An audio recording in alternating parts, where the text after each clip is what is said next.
Hi, this is Dr. Gregory Sadler. I'm a professor of philosophy and the president and founder of an educational consulting company called Resigning, where we put philosophy into practice. I've studied and taught philosophy for over 20 years, and I find that many people run into difficulties reading classic philosophical texts. Sometimes it's the way things are said or how the text is structured. But the concepts themselves are not always that complicated, and that's where I come in. To help students and lifelong learners, I've been producing longer lecture videos and posting them to YouTube. Many viewers say they find them useful. What you're currently watching is part of a new series of shorter videos, each of them focused on one core concept from an important philosophical text. I hope you find it useful as well. In his work, Fear and Trembling, Søren Kierkegaard introduces a certain character, or if you want to be a little bit more exact, a human type, a possibility, as he says, for all of us, if we so choose to embrace and endorse that type. He calls it the night of infinite resignation, and it's a very good thing to be such a knight. The word knight and the associations with chivalry should not mislead us into thinking that he's only talking about men. This is equally possible for women, as some of the examples that he will use show us. But there is an idea about recognizing some sort of motivational value that centers one's life, that you could even express in a vow. So the courtly or chivalric notion here is definitely on point. I should also point out that there is another type of knight, a yet higher sort, that he will compare and contrast the night of infinite resignation against, and that is the knight of faith, who we'll talk about elsewhere. Now, most people are neither of these knights. Most people are actually lost in what Kierkegaard calls the aesthetic. He doesn't talk about that quite so much in this work, but Kierkegaard has this notion of three basic stages or perspectives or outlooks on life. There's the aesthetic, where we are concerned with the finite particulars that we're engaged in. We are spreading ourselves out over many different things. There is no single concentration giving our life a center and value. We absorb things over and over again, and we may weigh them against each other, but really any of them are exchangeable for any others. The ethical is different. When we move from the aesthetic into the ethical, we recognize that there are what we might call definite and fixed hierarchies of goods. There are prioritizations that we ought to make, or at least recognize if we fail to see them through in actual practice. And within the ethical, there can be a number of different, let's call them smaller stages, but there is some recognition at each of those stages that there's some value that trumps everything else. And the night of infinite resignation is somebody who moves within the ethical. That doesn't mean that the aesthetic doesn't exist for them, but the ethical centers and orients everything. Kierkegaard has a wonderful line here that we're going to come back to when we talk about the leap into the infinite.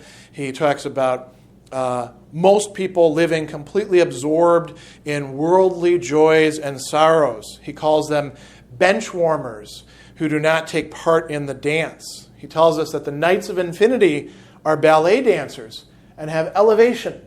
They leap up into the infinite, and we'll talk about precisely what that means towards the end of this little discussion. First, however, let's talk about this other aspect.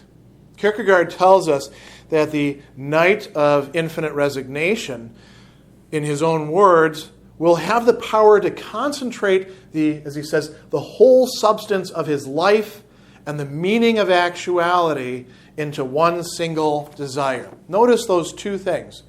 The meaning of his or her life, what it is that they choose to make their life be about, and the whole of actuality, going beyond merely themselves and thinking about what gives the world its value, what makes things important. This is something distinctively human that we can do.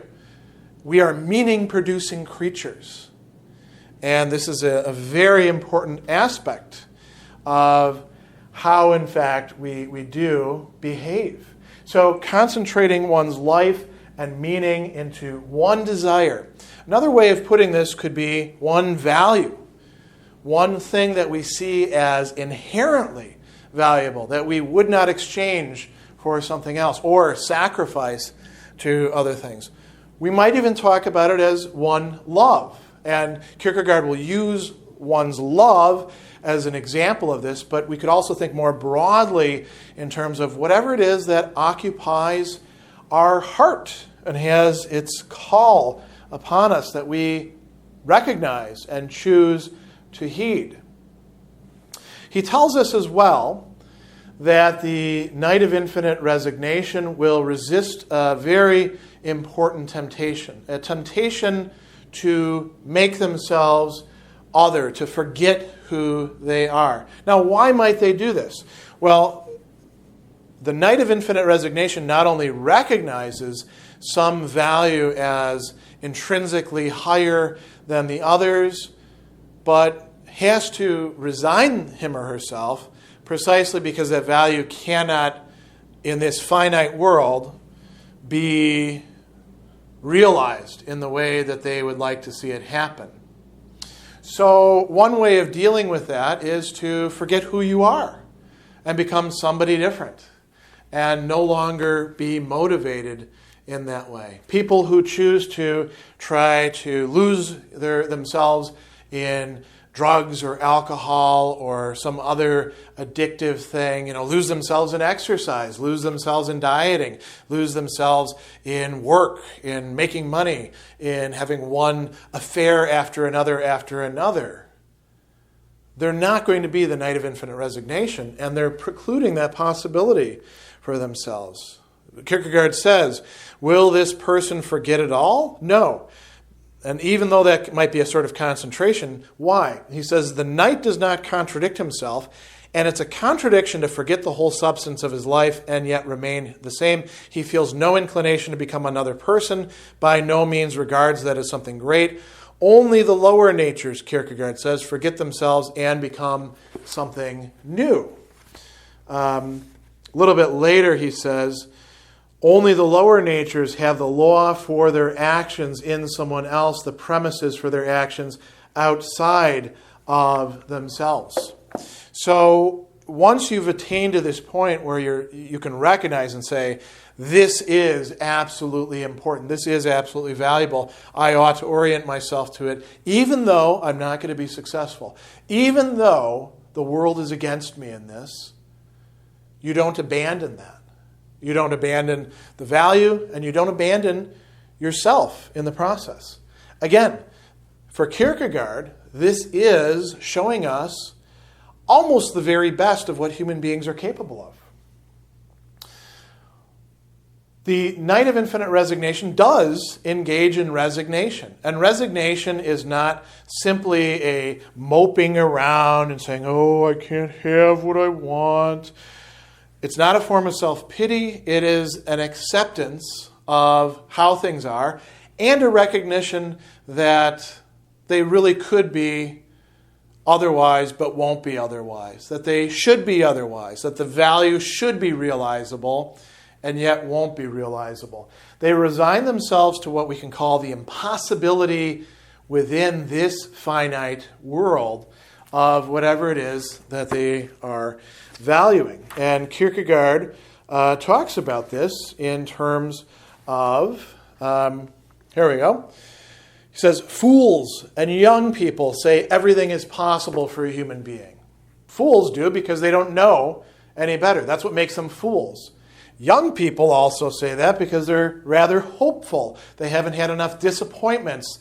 At least many young people. There are many young people who have been so brutally disappointed or brutalized, and their horizons have shortened incredibly.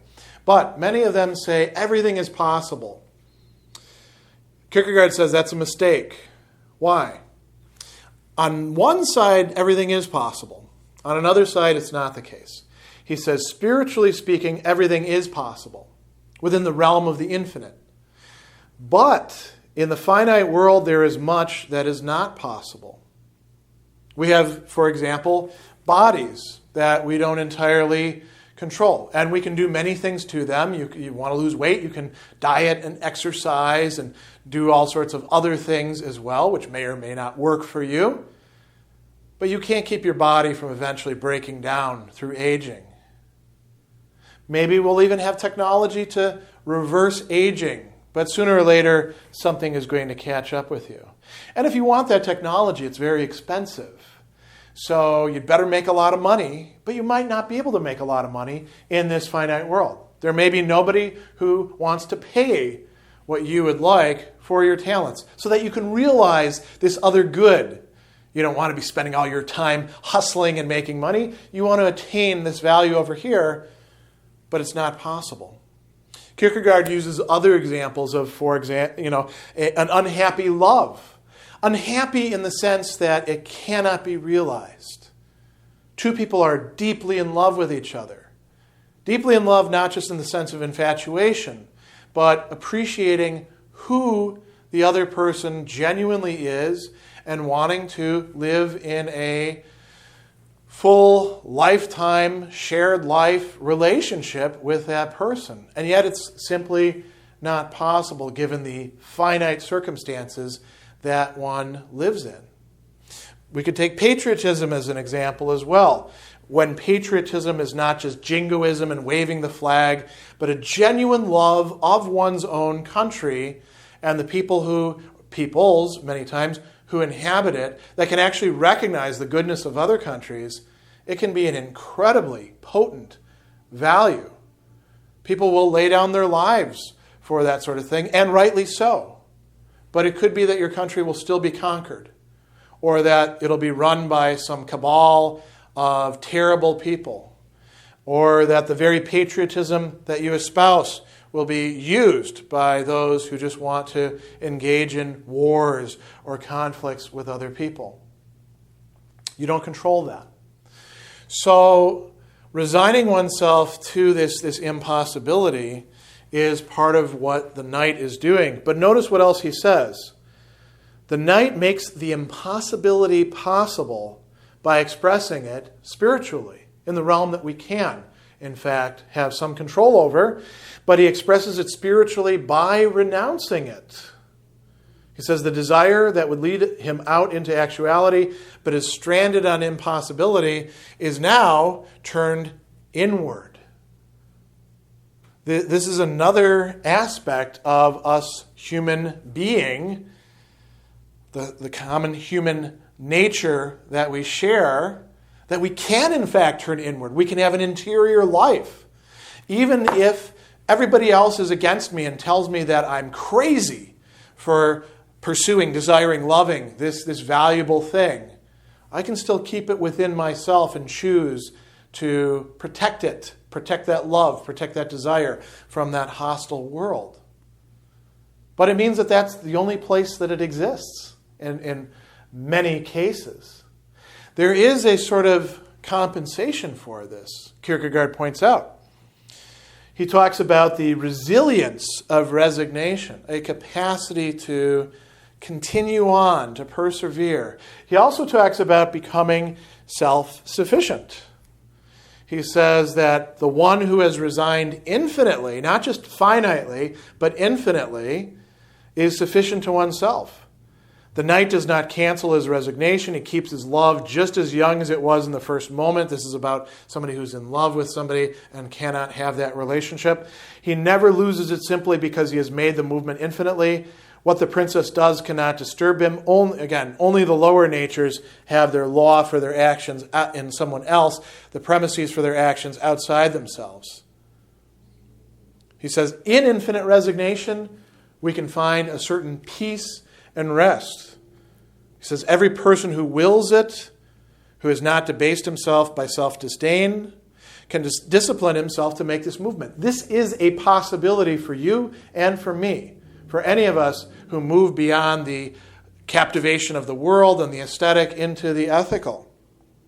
He says, in this we experience some pain, but this pain reconciles us to existence. And he says there's also a comfort in the pain. One can, in fact, do this. This is a genuine possibility. This is not the best thing for Kierkegaard, but it's pretty good. It's far better than most other ways of living.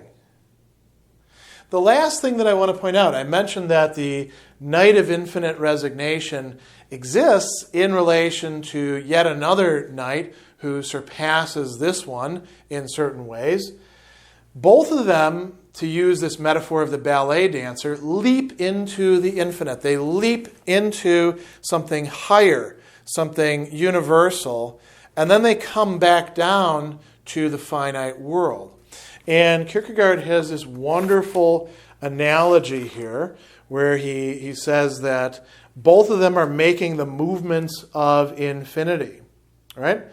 But the night of faith is doing it somewhat different than the night of finitude is doing so. He says, it is supposed to be the most difficult feat for a ballet dancer to leap into a specific posture in such a way he never once strains for the posture, but in the very leap assumes the posture. Perhaps there is no ballet dancer who can do it, but this night does it. He says, the nights of infinity are ballet dancers and have elevation. They make the upward movement and come down again. And this too is not an unhappy diversion and not unlovely to see. But here's the difference. He says, every time they come down, they are unable to assume the posture immediately. They waver for a moment.